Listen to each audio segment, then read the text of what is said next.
Hey everybody, it is February 13th? No, February 15th, 2013. My name is Colin.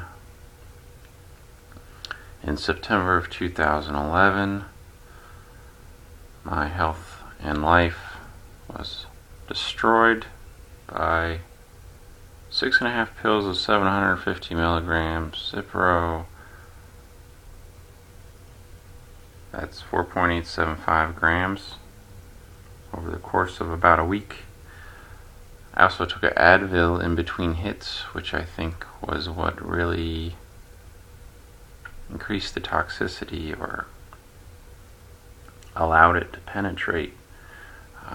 There's just a lot of confusion about what actually happens. There's kind of two theories that I have in my head. A lot has gone on since my last video, and I'm not going to be able to cover it all.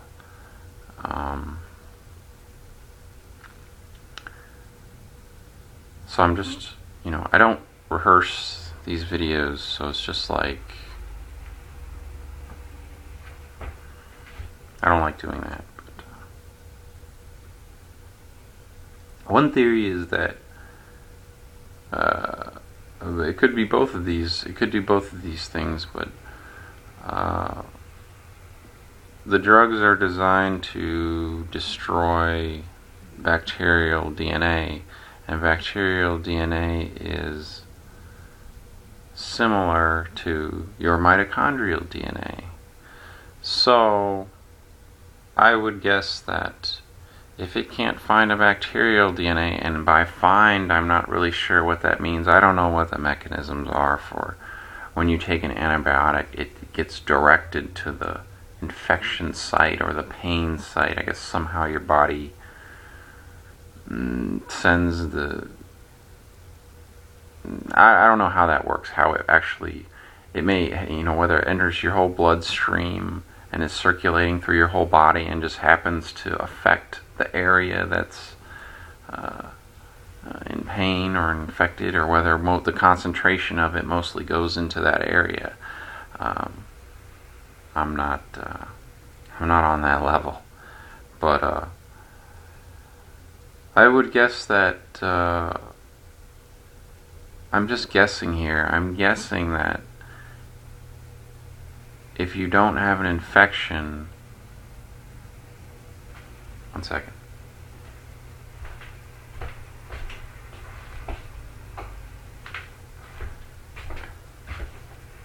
If you don't have an infection, it's almost like the drug is kind of like, well, there's no bacteria here. Well, let's just latch on to some cells here. Let's just, attack some of the host cells, and it's designed to attack DNA, so it will attack your mitochondrial DNA, which mitochondrial disease which I think if it attacks enough of your mitochondria, they kind of break and they don't work right, and whether they can recover to the way they were before they got hit, I'm not sure. It's very mysterious how a lot of people can take courses of fluoroquinolones and have seemingly no adverse reactions that they know of, and then this one last course just sends them into a huge amount of reactions that they never recover from. It's something I've kind of been trying to figure out, but I can't figure it out.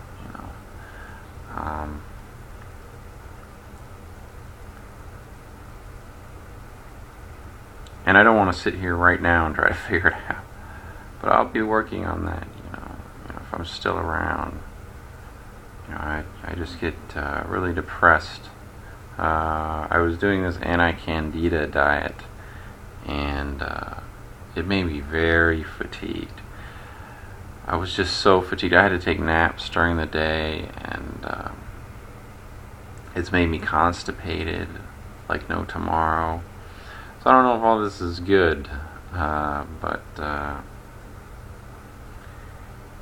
I cheated. I caved last night, and I had some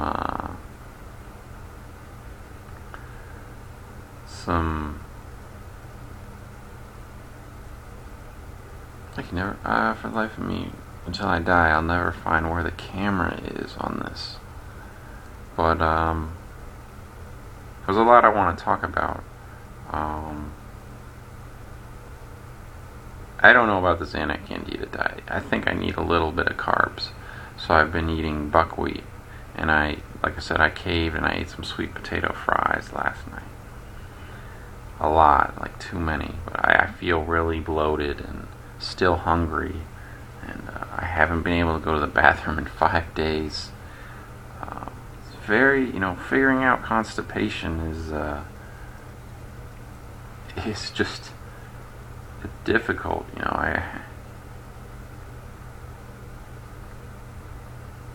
I've been eating all these. I've been eating healthier than I have in a long time, but I'm just so constipated and so weak. So it's frustrating. I had a filling in my tooth that was. I looked up the filling. All this paranoia about fluoride, and I ended up getting this filling, this dental caulk called TPH3, which has fluoride, aluminum, and BPA in it. So I was really frustrated about that, and I got the filling out and put the best composite material filling I could find was a material called Diamond Light. I got that put in. But the dam or the shots or something has just made my jaw sore. So it's like you can't win, and the tissue just stays hurting forever. I still have the pains on the back of my, the bottoms of my feet. They just, they ache a lot. And they feel like they're about to tear when I'm walking sometimes, so I have to walk real careful. My knees seem a little better, but what is that? Mainly just my problems have been mental and the constipation, and my GI. GI is always messed up. I still have the spasm. I wanted to point out that most fluoroquinolones have been banned. You know that? I mean, there's over like 20 something different flavors of fluoroquinolones, and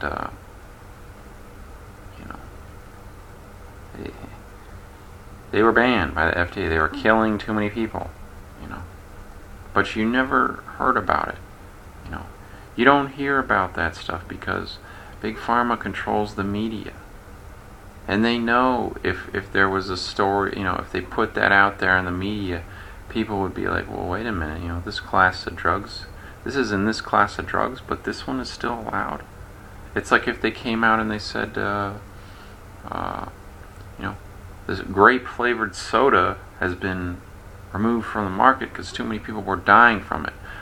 But there's still the orange one out there. There's the orange and the lime. Do you think anybody is going to drink those, the same brand soda?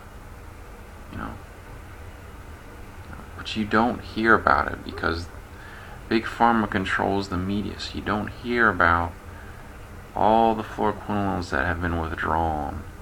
Now there's only 3 left. But they're still making billions of dollars.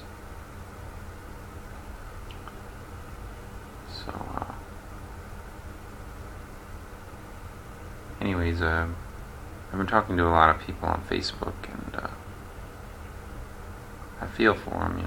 They're suffering a lot, and maybe I'll talk about that in the next video.